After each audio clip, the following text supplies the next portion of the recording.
Hello students, मैं हूं RG और आज की क्लास में हम लोग जैसे कि लास्ट क्लास में मैंने आपको हिट एंड ट्रायल मेथड के बारे में बताया था और एक एक नंबर के कुछ क्वेश्चंस के बारे में डिस्कस किया था। तो आज की वीडियो में मैं आपको आगे की रिएक्शंस के बारे में बताऊंगा। जैसे कि हम टाइप्स ऑफ केमिकल रिएक्शन मैंने आपको लास्ट वीडियो में बताई थी। Combination reaction, decomposition reaction, displacement reaction, ठीक है, प्रेसिपिटेशन रिएक्शन है, न्यूट्रलाइजेशन रिएक्शन है, रेडॉक्स रिएक्शन है, ऑक्सीडेशन है, रिडक्शन है।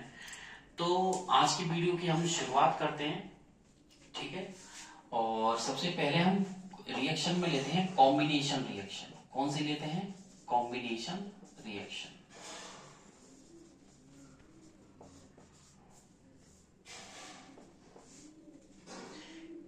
इसे संयोजन अभिक्रिया के नाम से जाना जाता है। ये कॉम्बिनेशन रिएक्शन है। इसे हिंदी में देखिए तो कॉम्बिनेशन का मतलब आप जानते हो, कॉम्बिनेशन का मतलब होता है कंबाइन करना, आपस में जुड़ना या मिलना। तो इसे संयोजन अभिक्रिया भी बोला जाता है। तो कॉम्बिनेशन रिएक्शन का मतलब आपस में कंबाइन करना। जैसे कि मैं एक सिंपल सा एग्जांपल ले लेता हूं। यहां पर मैंने लिख दिया A plus B sign of arrow C। तो मैंने यहां पर लिखा है A plus B sign of arrow C। तो मैंने यहां पर दो रिएक्टेंट लिए हैं और एक प्रोडक्ट लिया है। तो केमिकल रिएक्शन में दो रिएक्टेंट मिल करके एक प्रोडक्ट बन जाए तो वो क्या कहलाएगा? Combination reaction. क्या कहलाएगा? Combination reaction. बहुत सिंपल सी है और बोर्ड में आने लायक भी है ये एक नंबर में कि कॉम्बिनेशन रिएक्शन किसे कहते हैं, what is combination reaction, give example, given reaction या गिवन एग्जांपल। तो आप सिंपल से यहां लिख सकते हैं कि the reaction in which two और more reactants are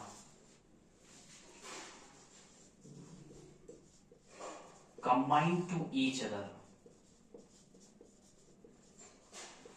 Two or more reactants are combined to each other, then formed a single product.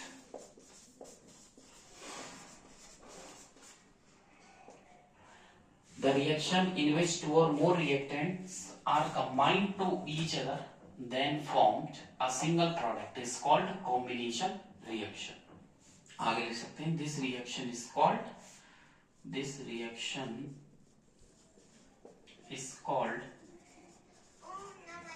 combination reaction. This reaction is called combination reaction. कई बार exams में combination के नाम से ना दे करके ये reaction addition reaction के नाम से भी आ जाती है। तो आप यहाँ पर नीचे लिख लीजिएगा इसमें कि ये जो रिएक्शन है, this reaction is also known as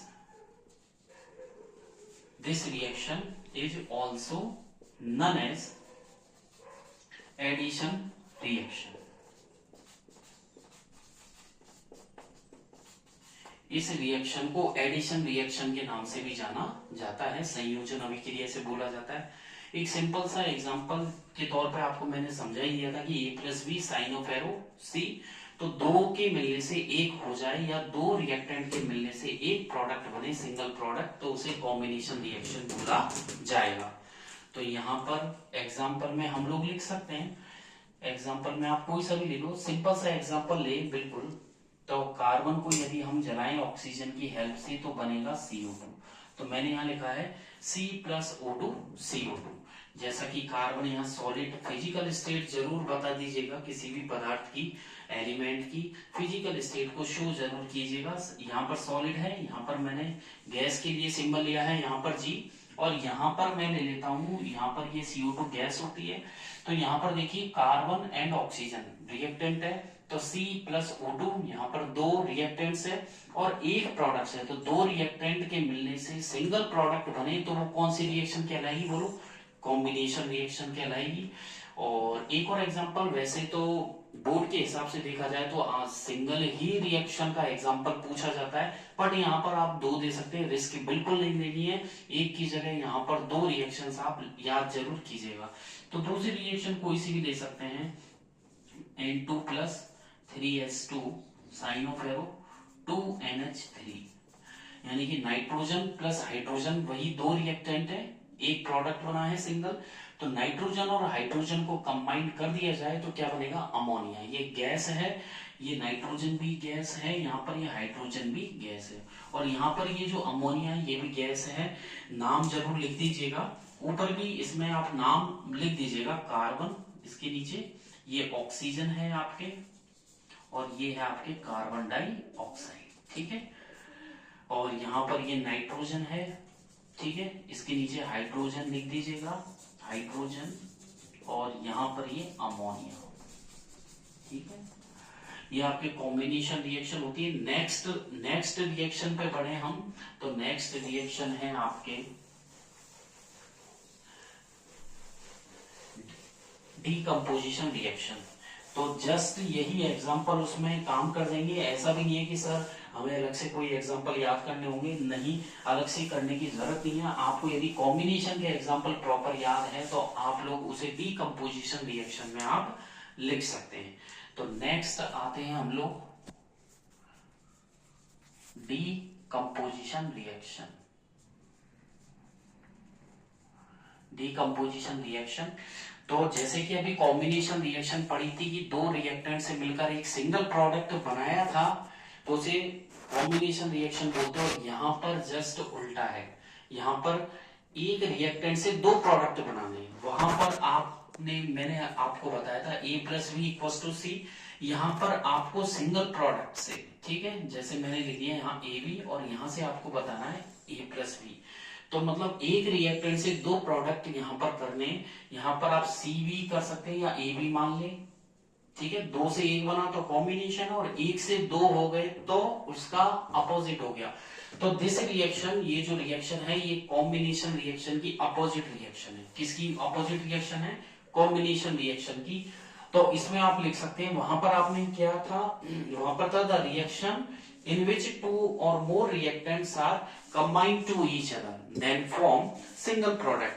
तो यहां पर इसका रिवर्स कर दीजिए, ज्यादा भी कुछ भी दिमाग नहीं लगाना, बस एक सेंटेंस कुछ नया ऐड करना है कि द रिएक्शन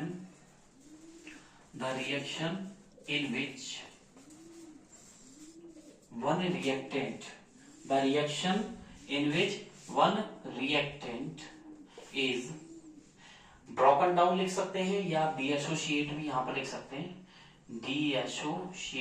डीएसोशिएटेड इनटू 2 और मोर। जरूरी नहीं है कि 2 ही प्रोडक्ट बने, 2 से ज्यादा 3 हो सकते हैं, 4 भी हो सकते हैं, ठीक है। मिनिमम 2 प्रोडक्ट बनेंगे, 2 और more products. This reaction is known as decomposition reaction। तो यहां पर मैंने लिखा है कि ऐसी रिएक्शन जिसमें एक रिएक्टेंट डीएसोशिएट होकर 2 या 2 से ज्यादा, मिनिमम तो 2 बनाएगा, और 2 से ज्यादा 3 भी हो सकते हैं, 4 प्रोडक्ट भी हो सकते हैं, उसे डीएसोसिएशन रिएक्शन के नाम से जाना जाता है। सिंपल सा अगर हम फॉर्मेट देखें तो यहां पर मैंने लिखा है सिंगल रिएक्टेंट, और यहां पर हो गया A प्लस बी, ठीक है। क्या लिखा है यहाँ पर मैंने, ए बी, एक सिंगल रिएक्टेंट लिया और 2 प्रोडक्ट बनाए। इस रिएक्शन को हम कॉम्बिनेशन का अपोजिट भी बोल सकते हैं, या आपसे क्वेश्चन यहाँ पर फिल इन द एमसीक्यूज का मल्टीपल चॉइस क्वेश्चन भी ये बन सकता है कि which of the following reaction is known as opposite of combination reaction. Which of the following reaction is known as opposite of combination reaction. Option आपको दे दे कि decomposition reaction, redox reaction, oxidation reaction है, ठीक है, कोई सी भी एक और दे दे, रिडक्शन रिएक्शन, तो आप डिकम्पोजिशन पे टिक लगाइएगा, ठीक है। एक नंबर के जो मल्टीपल चॉइस क्वेश्चन है उनका कोई शॉर्ट ही नहीं है कि सर बुक के पीछे से जो क्वेश्चन है उसी में से आएगा क्या, ऐसा कोई शॉर्ट ही नहीं है, ठीक है। टीचर चाहे तो चाहे टॉपिक में से भी फिल इन द ब्लैंक्स या फिर मल्टीपल चॉइस क्वेश्चन उसको बना सकता है। तो यहाँ पर आगे की तरफ चले अपन, तो यहाँ पर आप लिख लीजिएगा इसमें कि कॉम्बिनेशन रिएक्शन का, यानी कि जो डिकम्पोजिशन रिएक्शन है, this reaction is an opposite of, ये किसकी अपोजिट है? This reaction is an opposite of, किसकी रिएक्शन है? Combination reaction. अंडरस्टैंड? तो ये जो रिएक्शन है वो कॉम्बिनेशन रिएक्शन की अपोजिट रिएक्शन है, और इसमें आप एग्जांपल ले सकते हैं। तो ज्यादा इसमें ऐसा भी नहीं कि अलग से सर कोई एग्जांपल याद करने की जरूरत बिल्कुल नहीं है। आपने कॉम्बिनेशन का किया था, उसका उल्टा लिख दें। आपने वहां C+O2 = CO2 किया था, यहाँ पर CO2 = C+O2 कर दें, और वहां पर आपने N2+3 है, N2+3S2 = 2NH3 किया था, यहाँ पर 2NH3 करके आप डायरेक्ट N2+3S2 कर सकते हैं। तो आप कॉम्बिनेशन की जब अपोजिट बता रहे हैं तो एग्जांपल भी उसके ले सकते हैं, अलग से कोई भी एग्जांपल करने की जरूरत नहीं है। फिर भी आगे की तरफ देखते हैं तो कुछ नई रिएक्शंस आती हैं आपके चैप्टर के अकॉर्डिंग ही। तो डीकम्पोजिशन रिएक्शन के भी आगे 3 टाइप है, इसको आगे 3 टाइप्स में डिवाइड किया गया है। तो यहां पर लिख सकते हैं अपन, there are 3 types of decomposition reaction. इसके 3 टाइप है। आगे की तरफ चलते हैं। 3 टाइप में आपके जो पहला आता है वो है आपके हीट के बेस पर है, एक फोटोलाइट सनलाइट के बेस पर है, और एक इलेक्ट्रिक करंट के बेस पर है। तो अगर फर्स्ट देखें अपन हीट के बेस पर, on the basis of heat, तो इसे थर्मल डीकम्पोजिशन रिएक्शन बोला गया है। और सेकंड है इलेक्ट्रिक करंट के बेस पर, तो इसे बोलते हैं इलेक्ट्रोलाइटिक या इलेक्ट्रोलाइटिक भी बोल सकते हो, इलेक्ट्रोलाइट डीकम्पोजिशन रिएक्शन। और थर्ड जो आती है वो सनलाइट के बेस पर है, तो आप इसे फोटोलाइटिक डीकम्पोजिशन रिएक्शन। तो यहां पर 3